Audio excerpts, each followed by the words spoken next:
আসসালামু আলাইকুম বন্ধুরা, আমার নতুন একটা ভিডিওতে সবাইকে ওয়েলকাম জানিয়ে ভিডিওটি শুরু করছি। আজকের আয়োজনে থাকছে বাচ্চাদের জন্য লাঞ্চ অথবা ডিনারে কীরকম সবজি রাখবেন, ভাতের সঙ্গে এই সবজিটা খাওয়াতে পারবেন অথবা রুটির সাথেও কিন্তু খাওয়াতে পারবেন। তো সবজিটি তৈরি করার জন্য এখানে নিয়েছি একটা আলু, আর এখানে আমি নর্মাল রান্নার আলুটাই নিয়েছি, আর নিয়েছি পেঁপেটা বেশ আদা পাকা ছিল, খুব একটা পাকাও ছিল না এবং কাঁচাও ছিল না। তো পেঁপে নিয়েছি এক ফলা, আর নিয়েছি একটা আলু, আর এদিকে নিয়েছি একটা ডিম। তো গরম পানির মধ্যে প্রেসার কুকারে দিয়ে এখন ঢাকনা দিয়ে বন্ধ করে রাখছি। 3 থেকে 4টা সিটি দিলে কিন্তু সবজিগুলো সেদ্ধ হয়ে আসবে। দেখুন 3-4টে সিটি দিয়েছি। এখন কিন্তু প্রেসার কুকারের ঢাকনাটা তুলে সবজিগুলো নামিয়ে নিচ্ছি।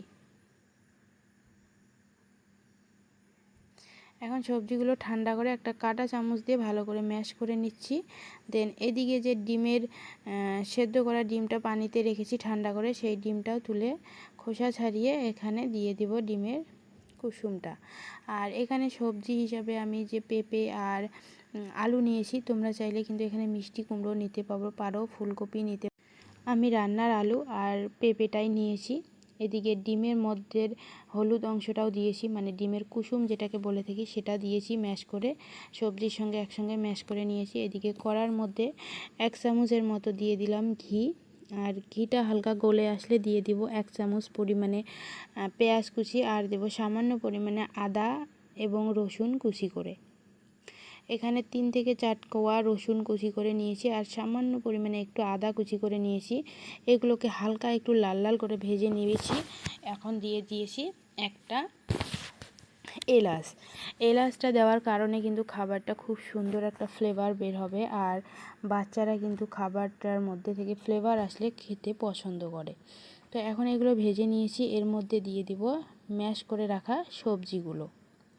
এখানে আগে থেকে ম্যাশ করে রেখেছি যে সবজিগুলো, হালকা একটু পেঁয়াজ আর রসুনের সঙ্গে ভেজে নেব, খুব বেশি কড়া করে ভাজবো না। আর এই সময়ে কিন্তু চুলার আঁচটা একদম লোতে রাখতে হবে, লোতে রেখে কিন্তু সবজিগুলো ভেজে নিতে হবে। হাই করে দিলে কিন্তু সবজিটা পুড়ে যাবে আর ভেতর থেকে হয়ে আসবে না।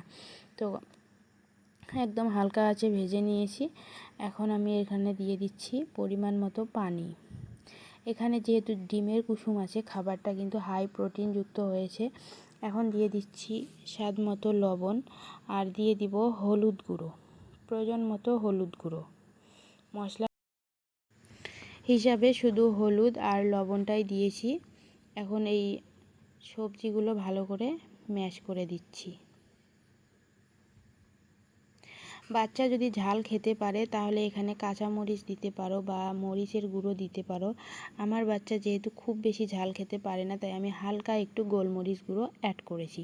তোমাদের বাচ্চা ঝাল খেতে না পারলে এই গোলমরিচ গুঁড়োটাও অ্যাড করার প্রয়োজন নেই, এটাও স্কিপ করে যেতে পারো।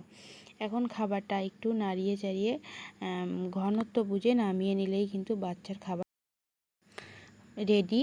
তো এই খাবারটা তোমরা চাইলে সকালে রুটি দিয়েও বাচ্চাকে সার্ভ করতে পারো, বা দুপুরের ভাতের সঙ্গেও খাওয়াতে পারো, রাতেও ভাতের সঙ্গে খাওয়াতে পারো, বা যদি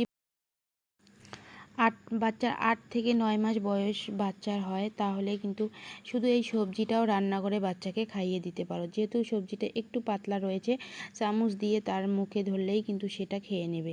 আর এই সবজিটা খাওয়ালে বাচ্চার কোনো রকম কোনো অসুবিধা হবে না। আর ডিমের কুসুম রয়েছে, ডিমের কুসুমে প্রচুর পরিমাণে ফ্যাট রয়েছে, বাচ্চার ওয়েট গেইন করতেও অনেকটাই হেল্প করবে এই সবজিটি। তো যাই হোক বন্ধুরা, যারা শেষ পর্যন্ত ভিডিওটি দেখলেন তাদেরকে অসংখ্য ধন্যবাদ জানিয়ে ভিডিওটি শেষ করছি। যারা চ্যানেলটি সাবস্ক্রাইব করেননি, প্লিজ সবাই চ্যানেলটি সাবস্ক্রাইব করে বন্ধু হয়ে পাশে থাকবেন। আমার পুরো ভিডিওটি করে দেখে একটু হেল্প করবেন আমাকে, আপনার আমার এই ভালোবাসাটা ভীষণ প্রয়োজন।